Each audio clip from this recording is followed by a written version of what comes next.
Welcome everybody back to day number 2 of the Summit 3. We're here in the qualifiers for SEA Phase 1. We've had some good action yesterday on day 1. We had RRQ get knocked out by NVIDIA Aces. We also saw our second series, which was First Departure versus MVP Hot 6, where MVP Hot 6 actually caused a bit of an upset there, taking out First Departure. We're now going to take a road down the bottom half of the bracket. It's going to be Natit Gaming versus Signature.Trust, best of 3. Arcanus versus Execration, 2 best of 3s for you guys today. I'm GoDz, and joining me for this first series is none other than Blaze. How are you doing, Blaze? It's a favorite of mine, but yeah, we'll see exactly what comes into play in this matchup here. Of course, Natit, they're new roster. They have a lot to prove, but Winter, he's always been a veteran of that scene and knows a lot about it. In fact, it's pretty difficult to actually look up what he's going to be drafting because A, there's no history for the team, and B, he just drafts so reactively. He's really good at getting into the heads of the opponents and knowing what he needs to go up against. But this is one thing that he clearly was willing to go up against. Tiny Wisp coming out from Signature.Trust. They always drafted in Phase 2 if they have it available, and obviously Winter knows this and will look to respond with Troll Warlord and Skywrath. Yeah, I guess confident with the Chen Shadow Fiend opening, especially that they've got what it takes as far as dealing with it. The Shadow Fiend at mid will have the help from the Chen, so maybe just confident that, okay, you can put the Shadow Fiend mid or even do Shadow Fiend safely, and if they want someone a bit tankier like the Troll mid, and get some support from the Chen. But it'll be interesting to see how things match up. As you mentioned, this is a new team. Not sure how permanent this is for Winter. I mean, as he's put to me, it's like, oh, I'm just helping them out for now while they find their stable 5, which I feel like I've heard from Winter. It's like, oh, I'm done playing competitive Dota. It's not happening anymore. But we'll see how long he's there and with this team. But we're gonna go for a last pick Morphling. Wow. Yes, he promised me. He's like, you're gonna get to see something. Yesterday on Scotsman, it's like, I'm gonna show you something tomorrow, and it's gonna be the offline Morphling. It's the Winter special. Yeah, that is. I mean, they didn't pick out offline hero until this point, and Winter, he's going to be running it. So, what do you really build here? I mean, I'm guessing like the Tranquil Boot Soul Ring is definitely the core of the hero, and from there you can look at a number of different things. Blink Dagger, Hand of Midas if you really want to get back into the carry role later on in the game. I think I've seen Scotty. What else?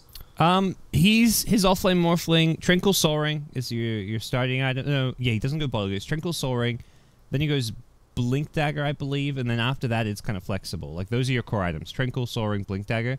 And then, like, the extra items is, like, your Yule Scepter, whatever other kind of, like, utility items that you might need depending on the game. So, looking forward to seeing this. Yeah, because, I mean, what they're up against right now is very quick jumps from Signature.Trust. Storm Spirit jumps in very, very quickly. IO Tiny can relocate right on top of you. Magnus with the Blink Dagger, Skewer back. Like, there's a lot of quick pick potential for Signature.Trust. I'm not really feeling that from Natit. It's obviously the Morphling will, if you miss position, will punish you for it by getting that really long duration adaptive strike. But other than that, it's got to be about moving intelligently as 5, or at least as 4, and making it so that you're pushing, farming very efficiently, because when you look at the raw HP of any of these heroes besides Morphling, obviously he's going to be nearly all the way into strength, so not really much to look at there. But the other 4 heroes are actually really low in raw HP pool, and that's why they need the Chen Hand of God. That's why they need a good mech timing on the Shadow Fiend or Chen, and we'll see how it plays out. But I mean, this is already starting off the best of 3 with a pretty intense back and forth. Yeah, looking forward to seeing how this unravels. Yeah, this is, I mean, ironically, very just signature.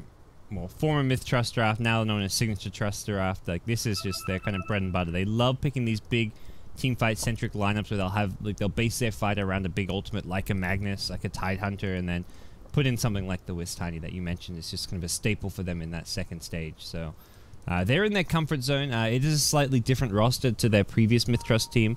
It's good to see Arbor back playing competitive Dota. This guy goes way back to the old Dota 1 Myth Trust lineup, and known for some of his big support plays, especially his Earthshaker was one of like the best in the business. But we'll see him back on this team with a few other kind of familiar faces who've been playing for some time. Lakel's, of course, he's been there as long as anyone can remember. So, yeah, as far as Signature.Trust goes lately, have they been getting any decent results, or are they? What's been the go with them?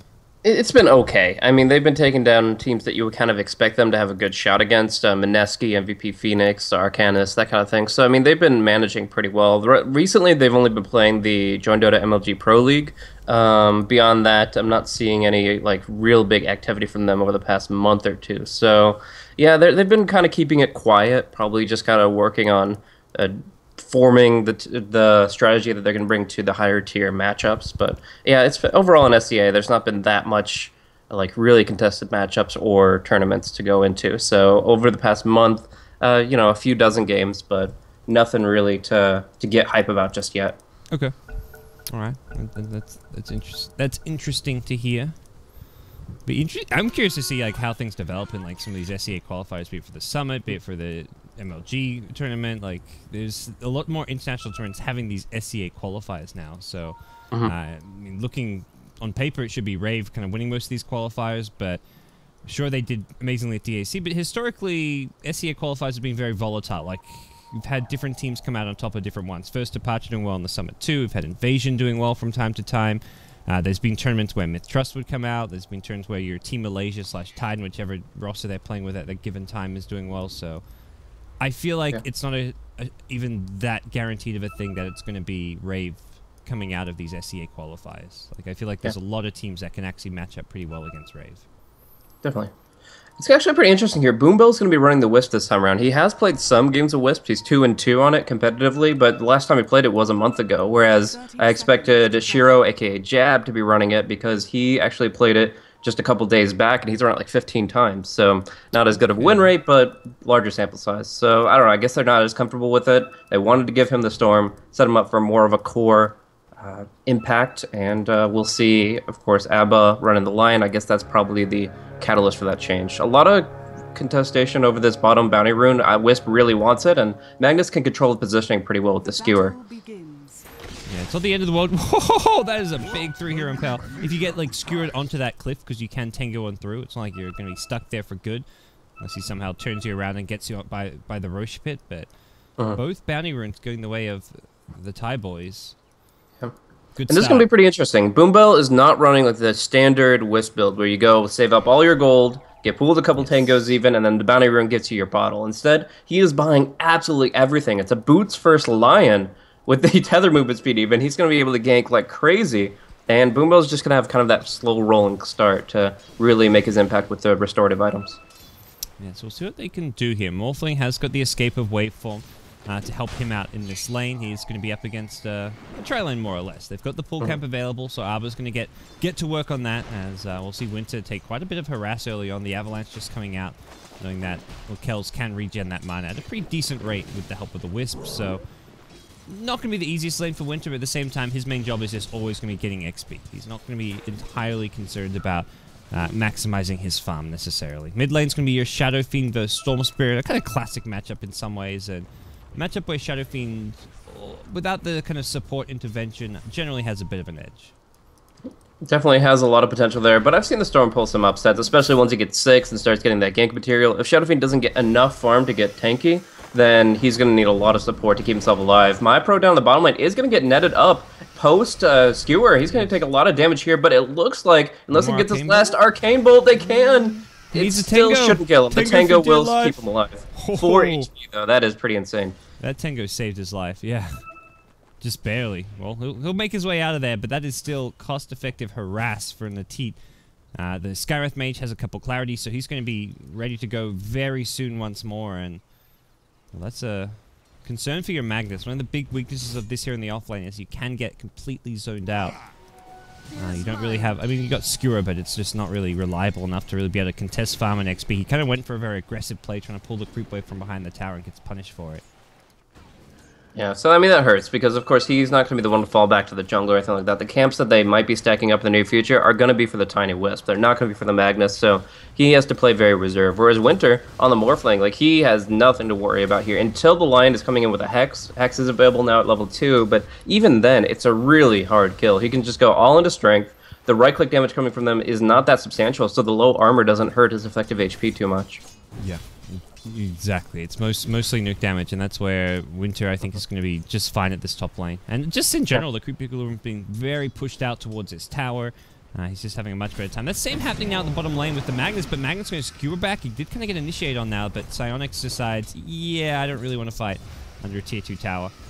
Not exactly a position you want to be in. So Magnus is now getting some good XP of his own down bottom. But again, taking a lot of harass to do so. Mid lane, they've gone for a gank here. Chen, loop-de-loop. I think there was a smoke gank coming out from Ice. Needs 1 or 2 more right clicks. Is he going to get it? 7 HP. He's not going to be able to keep up. Storm with the boots outruns that Chen.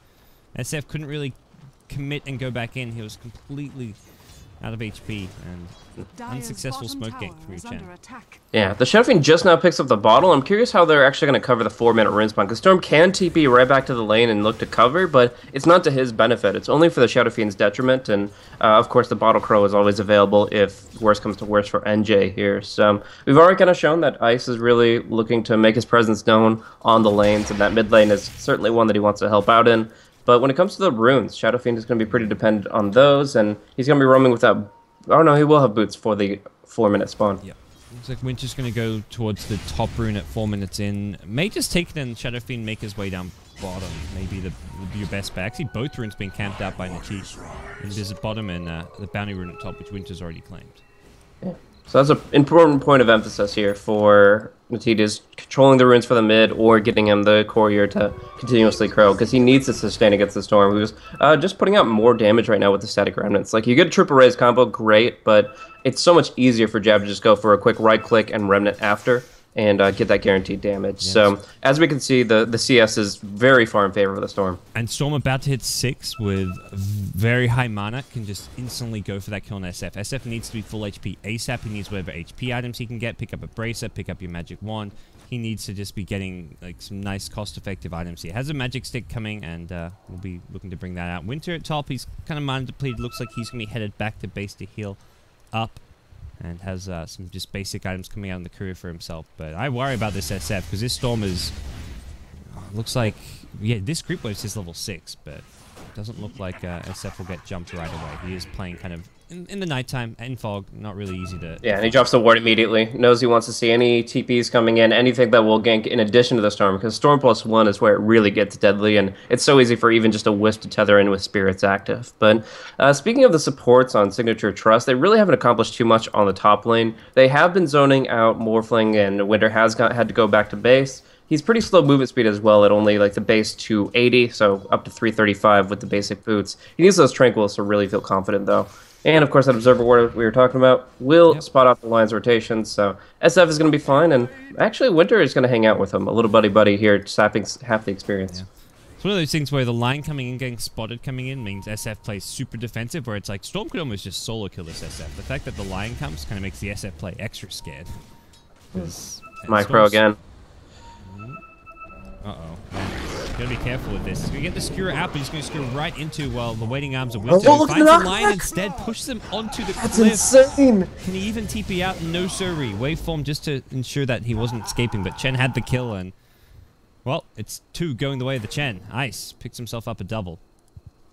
Yeah, he really wasn't doing much with his gold early on, so he's going to be able to build up towards a mech rush if he wants to. It looks like the Shadow Fiend is going to go into Magic Wand, use his branches that way, so Ice could definitely go for the early Arcane Boots or the early Mechanism right here at very early in the game with those kills. That's actually insanely good for them, and I don't know if they expected the Morphling to be there. Like, I actually, even though he was very prominent in the mid lane, like, I don't actually know if he showed himself, and that would have been quite a rude awakening, just to be knocked back on the cliff like that. That's something you certainly don't expect in a game of Dota.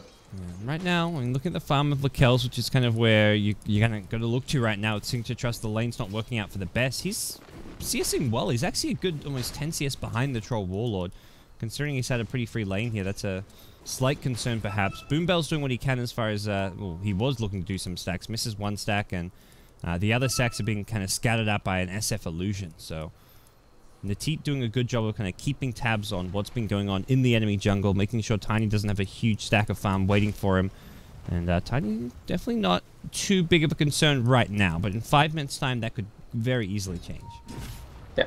So since we haven't seen it too much, I do want to go over real quick a little bit about this off-lane Morphling. It's kind of support or off-lane can still fill that role. The big thing is he doesn't take farm, and therefore he's not really going to be right-clicking in the fights. He actually mostly brings his stun to the table. The adaptive strike scaling did get increased in a recent patch, and when he's in this increased strength mode, he's going to be able to stun for a very long duration. Spikes at obviously level 5 and level 7, and he's just going to be going for like this initiation build. But we'll see the initiation won't apparently need it, as they just go for a quick test of faith to bring him down. Yeah, talking about the stun, well, who needs stun? You got the Skywrath silence, and the Skywrath is actually one of those heroes which synergizes really nicely with this build on the Morphling, because at level 7, your stun is 4.25 second stuns. That pretty much guarantees a max duration and damage Mystic Flare coming out on that target, and you can follow up the stun with the silence as well. So if it's a hero like a Magnus or a Storm who has an escape, well, they're locked down by stuns for 4 seconds and the silence for another 3 or 4 seconds. So very good synergy between these two heroes. And SF, another hero that can also synergize very nicely with the Morphling stun, especially if you go something like a Blink Dagger at some point this game. Oh, the stomp right when Storm gets in, and he gets silenced out. What a combo! The Depth Strike is a little early, but they have so much damage, it doesn't matter. Just obliterate him. Storm going down twice in a completely one lane. That Centaur there, it must have just seen it being in fog, because if he'd seen that Centaur, would not have committed to that TP. That was just well-timed Centaur stun, and a pretty bread and butter play for any decent Gen player, but still, that Storm gets completely caught by surprise. That's insane. And I think that configuration that we just saw of heroes will probably be very prominent throughout the rest of this game, where the Troll is pushing on one lane, just giving his battle trance to the team overall, and then obviously he's going to be focusing on taking down towers, and then the other 4 are going to be elsewhere, finding kills, finding momentum in this game, because they really don't want the Tiny to get big. The Tiny finds the Aghanim Scepter, it goes downhill from there. Winter taking some damage on the top lane, but this guy is so tanky. They're actually going to look to turn it around with double TPs. Moonbell not going to find a way out there, and Lakel's kind of stranded here. Doesn't have his Wisp buddy. Didn't have a level 6 relocate anyways, but Lakel's no TP. Will just scurry back to his jungle. Can't really chase him down too easily at the current time, but Winter now picks up a Clarity, Bassi Ring. The Bassi Ring just going to be turned into that Soul Ring that we talked about. Yeah, picks up the Soul Ring recipe even.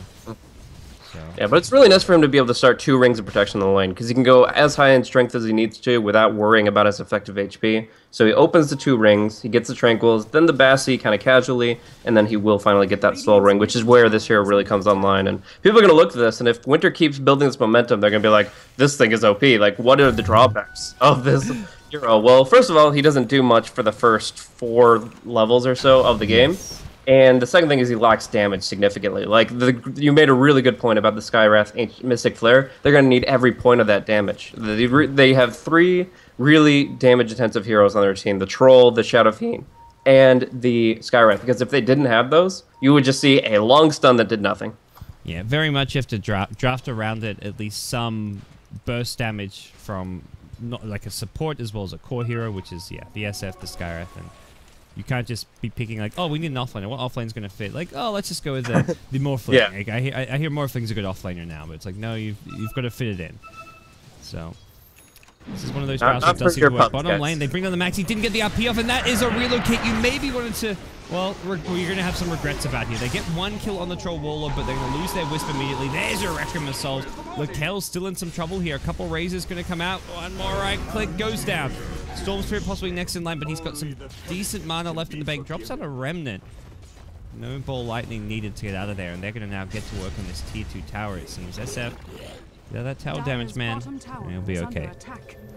TPs. Yep, just a nice push coming out from them. They're going to be able to take damage on like multiple lanes, but the kills are going to be the really big thing. Like, only 1 kill for Signature.Trust. They'll send back the Shadow Fiend here with Test Faith, and he's almost to a BKB. And I think this is a right tempo type item. Like, usually look at a hero that picks up a first major item, being BKB, and you're like, this hero is going to be lacking a little bit of damage, and they're going to be falling off pretty quickly because the charges go from 10 seconds down to 5. But the hero already has a nice 72 damage bonus. He has a crazy amount of magical damage output with his raises, and they don't want this game to go past the 30-minute mark. So this is a great item to keep the momentum rolling. They can Roche fight with this BKB, and the only thing he's worried about is the reverse polarity.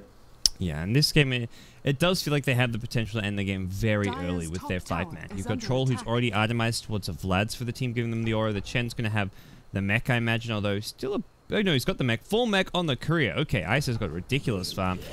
So you've got Mech, you've got Vlad, and you've got just a 5-man around an SF who's got huge damage. The Morphling offers that kind of like clockwork-esque initiation type stun, but even more stun, maybe slightly less initiation range. But even the Adaptive Strike has a very long initiation range. Bottom tower is under attack. Okay, they're going to scout things out here. The Wisp Tiny at top lane.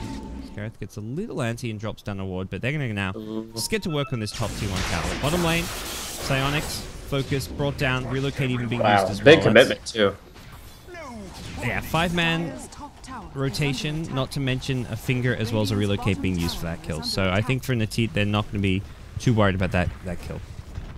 Yeah, the Wisp is kind of without his Tiny for a little bit here, and we mentioned this, but Wisp really is going to be playing a 5-position support here. He doesn't even have his boots of speed here at 13 minutes. It's not the most important item for Wisp, who moves around with Tether, but when you don't have other items to buff up your HP pool and you don't have a buddy nearby, it feels pretty weak. We're still going to see the Shockwave defense come through. I think that'll be enough to repel them, but with the Troll Battle Trance coming back up, they're just going to use the Chen Creeps. Backdoor Protection is down. We'll say we'll just tank it up with our own army, and that Battle Trance should allow them to take the tier 2 before all the members of Signature.Trust can get up to the top lane. Yeah, this mag doesn't want to be too... Morphling's like already positioned off to the side, though, ready to come in.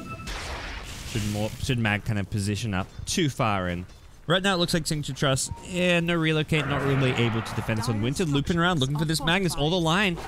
Oh, he doesn't get the stuff, gets hexed up before he can use it. Otherwise, likely would have seen a kill in that Magnus. That 4.25 second stun could have brought time for a Skyreth Silence and Mystic Flare, but the tier 2 tower, that's the bigger objective anyways at this point for Natit. Yeah, so essentially that overcommit we were talking about on the bottom lane essentially led to 2 towers being taken up top, and they don't have many more towers left to lose here. We're going to see a nice little rotation, and it's going to be AA, BB, AA just being absolutely destroyed. You see the range on that Adaptive Strike stun is actually one of its strongest points, and with Waveform, you can do it a screen and a half away. It is a crazy long stun range. They didn't need it there, but it's just a quick showcase. And now we'll see Winter actually building into some nice stat items for himself. He's actually going to go for Ring of Aquila. Didn't disassemble the Bassi. Just went Soul Ring into the Ring of Aquila. And, of course, that's just more for him in terms of actually getting right clicks off and not having to invest so much in the strength pool. Yeah. As far as the rest of his team goes, items galore. SF does have his BKB back at base, but he got picked up bottom lane. Wisp Tiny teaming up, bringing him down before he actually picked up that BKB. Storm now nearby is going to run right into Winter as well as Rogi. Definitely Winter, not the target to go for. 1200 HP. The much tankier of the two of those. If you wanted to go for a kill, Skyreth was the easy money with his 0 base armor. But either way, it would have been hard to get a kill on the Skyreth. One Adaptive Strike and suddenly Storm's getting counter-initiated on. I really like the wards coming out from Natit here, though. The Observer wards in Lakel's jungle. They know that Lakel likes to farm, that he likes to build up on his carry heroes, and the best play for that would be his hometown jungle. But here, even with the Aghanim Scepter, they're going to find opportunities to just make a run at him. And, I mean, they can go for a 2-man combo on him. They could probably just kill him with, like, a Shadow Fiend, Invis Rune, and Morphling making his rotations. Like, they don't really need to commit all that much. Now we do see Signature.Trust kind of playing the bodyguard role here. They've got the Secret Service of Magnus, Wisp, and Lion all ready to take the bullet for Tiny, but no matter the case, he's just not finding the farm that he needs to really get this game back into their favor. I mean, obviously the Blink Dagger will come out from MyPro very shortly, and that'll help, but you're already losing your second tier 2 tower by the time that's true. This game very quickly becoming a 4-protect Lakels, as Myth.Trust generally do, but when you had your Storm Spirit, there was potential for Storm Spirit to kind of snowball. It's just not happening. He's being dealt with well enough, and it's got to a point where he can get some kills here or there, maybe finding solo kills, being a bit of an initiator for the team, but more than anything, this game is going to be on the Tiny to get ridiculously farmed and just be able to defend. And right now, defending is what's needed because Myth.Trust, their high ground being siege here. Nice little Lion Impale comes out, but not exactly the number of targets I was looking for. It's a silence on MyPro. No RP for you. He's going to be brought down before he even gets to use it. The Wisp taken out as well. Lakel's, he's stranded. 1 or 2 more right clicks will bring him down. That's 4 dead. Minimal buybacks on the Dire side. Just the Lion, it looks like. An Adaptive Strike going to catch out Jab. He's been brought down. That's 5 out. And, well, looking like game 1 in the bag. 17 minutes in. That's Rax. Yeah, they're doing it double time. They needed to end this game maybe by the 30 or so minute mark, but they're doing it 17. Just showing the strength of their lineup when it really gets its timing together. It's one that can't really go the distance unless you get some crazy farm out, but in that particular fight, the game was essentially won by one adaptive strike. Getting the stun on the Magnus was absolutely insane there from Winter. It was a TP flank from the bottom lane. The Magnus rotated in with that Blink Dagger. He was looking for that clutch RP. They could have gone with the big Earth Spike follow through, Avalanche follow through, and Lakel's dishes out the damage to turn this game back on its head. But no, sir. A quick adaptive strike from Winter, and that's completely shut down. Magnus can't make the play happen, and bye-bye mid-racks.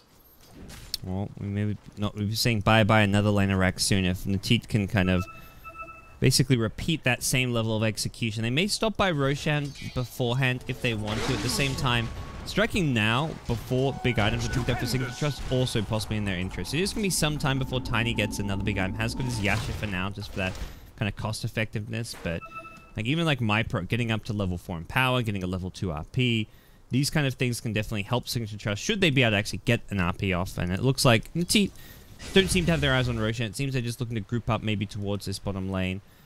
They've got SF kind of leading the charge with the Troll Warlord, who has a freshly completed BKB. This is really just where they're strongest. They've got the double BKBs on their 2 carries.